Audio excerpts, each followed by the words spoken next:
오늘 새벽 미국에서 0.25% 5월 금리 인상을 단행을 하였습니다. 자, 이것은 한국과 미국의 초유의 금리 차를 만들어버렸고, 한국은 한 번도 가지 못한 미국과의 금리 차를 걷게 되었다.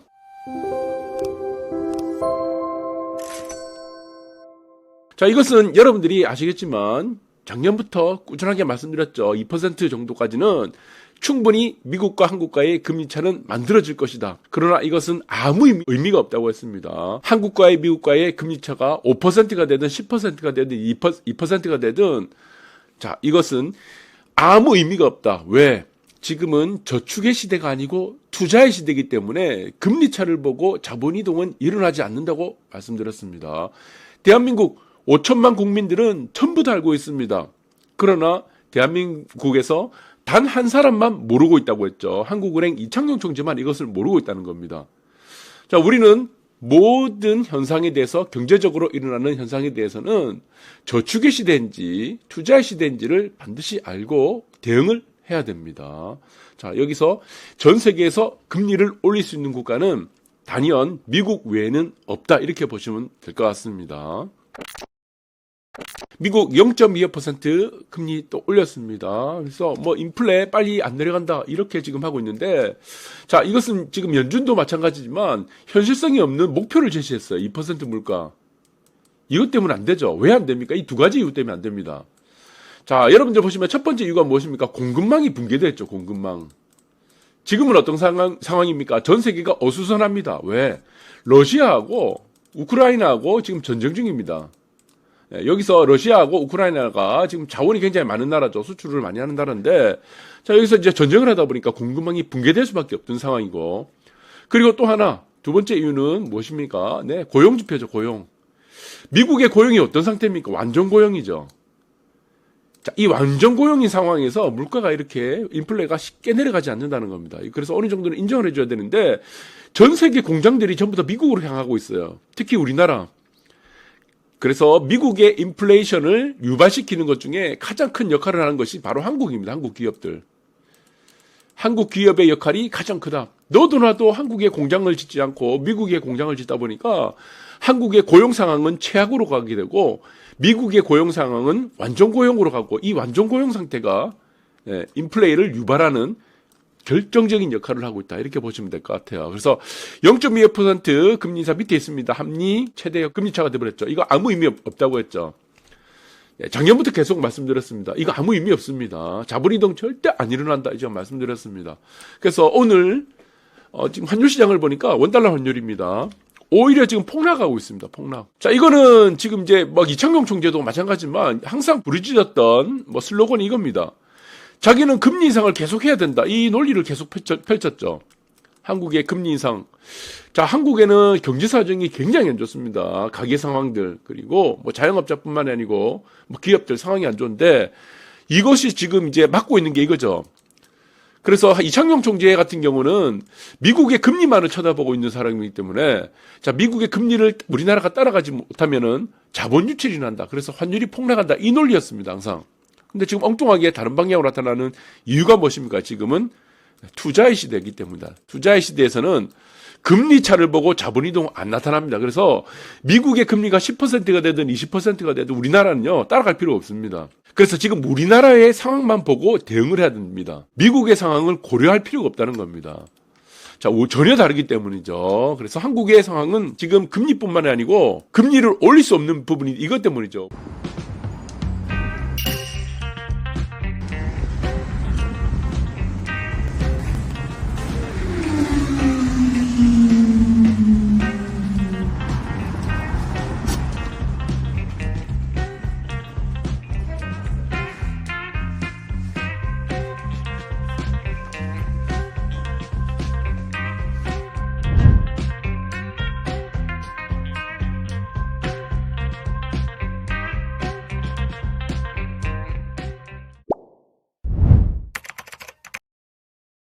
금리를 올릴 수 없는 부분이 이것 때문이죠. 물가가 지금 3%에 안착을 해버렸습니다. 14개월 만에. 자, 이것이 지금 이제 물가가 추가적으로 내려간다고 하면은 우리는 이제 디플레이션을 생각해야 됩니다. 디플레이션. 왜 디플레이션을 생각해야 됩니까? 경기 침체가 그만큼 심각하다는 겁니다. 침체가. 미국하고 전혀 상황이 다르다는 거죠. 자, 이 경기 침체를 유발하는 결정적인 이유 중에 하나가 고용시장입니다. 한국에 있는 기업들 다 미국으로 다 빠져나갔는데 고용시장이 침체되지 않을 수가 없다는 겁니다. 자, 그러면 어떻게 됩니까? 우리나라는 선제적으로 금리를 내려야 된다는 논리가 여기서 등장하는 거죠. 그래서 미국은 금리를 올려야 되고 한국은 금리를 내려야 된다고 제가 작년부터 계속 부르짖었던 이유가 이것 때문입니다. 그래서 미국 같은 경우는 금리 동결 가능성 78%가 지금 6월달, 다음 달에 또 FOMC 회의가 있습니다. 22%는 금리 인하를 예상하는데, 자, 여기서 예상되는 거는 금리는 더 이상 올리기 힘들다는 거죠. 자, 그런데 여기서 문제가 하나 있습니다. 자, 어떤 문제가 있습니까? 금리만으로는 이제는 이 물가에 대한 해결책이 아니라는 부분들이 서서히 이제 부각되는 거죠. 금리를 여기서 더 올린다 내린다가 큰 의미가 없다는 겁니다. 물가에. 자, 그러면은 금리 문제, 금리 조작으로, 금리 결정으로 인플레이션에 대한 문제는 이제는 좀 정리가 좀 돼야 될 것 같습니다. 미국 파월 의장도 정리가 돼야 된다. 근데 지금 파월 의장 같은 경우는 금리를 계속 올리려고 하죠. 그래서 금리 인하 시기상조라고 얘기하는 부분이 이것은 무엇이냐? 단편적으로 무슨 얘기죠? 네. 자산 가격을 떨어뜨리겠다는 얘기입니다. 이거 하나밖에 없어요. 자기도 알고 있습니다. 예. 예, 금리를 가지고 물가를 잡을 수 없다. 인플레이션을 잡을 수 없다는 거 안다. 그러면 이유가 무엇이겠냐? 자산 가격을 떨어뜨려 갖고 이 저가에 사겠다는 겁니다. 이게 저가. 어차피 연준은 사기업이죠. 공기업이 아닌 사기업이기 때문에 뒤에 투기 자본들이 있습니다. 이게 쉽지 않다는 겁니다. 사람들이 다 이제 바보가 아니기 때문에 한두 번 당한 것이 아니기 때문에. 자, 그래서 이 의도는 아마 이 사람이 자산 가격을 아마 폭락시키고 떨어뜨릴 때까지 계속 올릴지도 모른다는 생각도 우리는 좀 해야 될 것 같아요. 아집에 쌀을 잡히는 거죠. 아집. 예. 자, 뒤에 이제 조종하는 투기 세력들이 있으니까 이런 부분들까지도 우리는 좀 고려를 해야 됩니다. 이거는 이제 미국만의 문제예요. 우리나라는 상관없습니다. 뭐 미국이 지금 10%까지 금리 올리든 말든. 자, 그러면 이제 결정적인 문제가 금리만으로 되지 않는 이유 중에 하나가 또 이거 되겠죠. 자, 윤 대통령도 이제 미국 가서 연설했습니다. 삼성전자, 현대차 수많은 일자리 만들어. 이게 팩트입니다. 팩트. 현 정권에서 만든 게 아니죠. 이전 정권이죠. 문재인 정권에서 이거 만들었죠. 선물 보따리를 미국에 제공했죠. 예.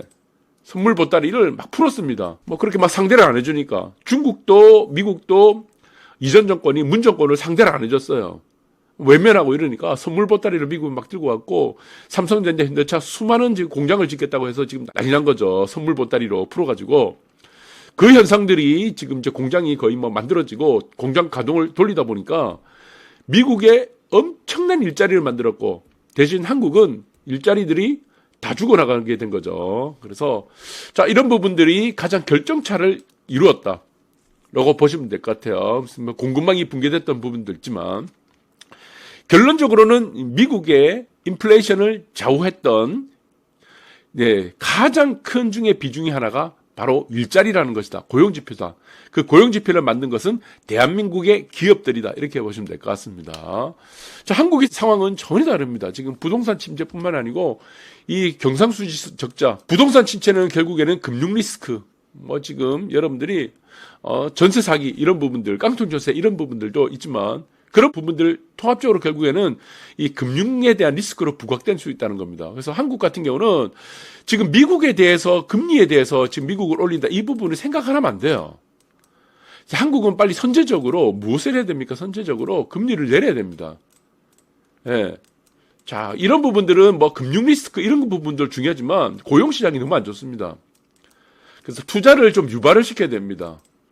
한국의 투자를 유발시켜야 되고 경기를 활성화시킬 필요가 있다라고 저는 생각이 들고 이런 부분들은 제가 꾸준하게 한번 제기를 했기 때문에 그래서 이창용 총재도 자 이렇게 자꾸 지금 이 마인드가 좀 잘못됐어요. 자꾸 얘기하지만 이 사람 좀 경질 안 됩니까? 자 우리가 2007년, 2008년 우리 여러분들 아실 거예요. 2008년 금융위기를 어떻게 극복을 했습니까? 전 세계에서 가장 먼저 우리가 금리를 인하시켰습니다. 미국 눈치 안 보고. 그래서 금리 차가 그때도 1.5%, 1.75%까지 금리 격차가 벌어졌던 이유가 뭐죠? 미국은 미국이고 한국은 우리끼리 지금 먹고 살기 힘들다는 겁니다. 우리를 살려야 된다는 겁니다. 거기서 무슨 미국 눈치를 보겠냐. 이 논리였죠. 이명박 정권 때 가장 먼저 금리를 선제적으로 급격하게 내리면서 우리는 금융위기를 슬기롭게 가장 먼저 극복한 나라가 됐습니다. 그래서 이런 마인드를 지금 생각하면 안 된다. 이 썩어 빠진 마인드를 하면 안 됩니다.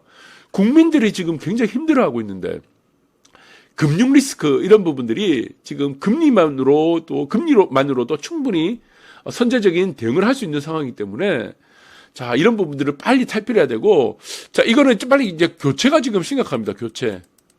이 사람이 얘기했던 말들이 전부 다 틀렸죠. 네. 그래서 미국 금리만을 보고, 미국의 금리를 따라가지 못하면은 우리나라가 어떻게 된다, 뭐 망한다, 이렇게 지금 생각을 했던 이 마인드들이 다 틀렸기 때문에 전부 다 틀렸습니다. 그래서 저는 가장 중요한 것은 한국은행에 대한 인적 쇄신이 우선적으로 필요하다. 그리고 우리나라의 지금 상황은 경기 침체로 가는 이러한 초입에 있기 때문에 이것은 어느 정도 빨리 대응을 할 필요가 있다. 자, 그래서 우리나라에서 대한민국에서 필요한 것은 무엇이다? 한국은행에 대한 인적 쇄신, 교체, 경질이 필요하고 전 세계 모든 국가들 중에서 가장 먼저 금리 인하 대응을 해야 될 필요가 있는 국가다. 저는 그렇게 보고 있습니다. 여러분들 참고하시기 바라겠습니다.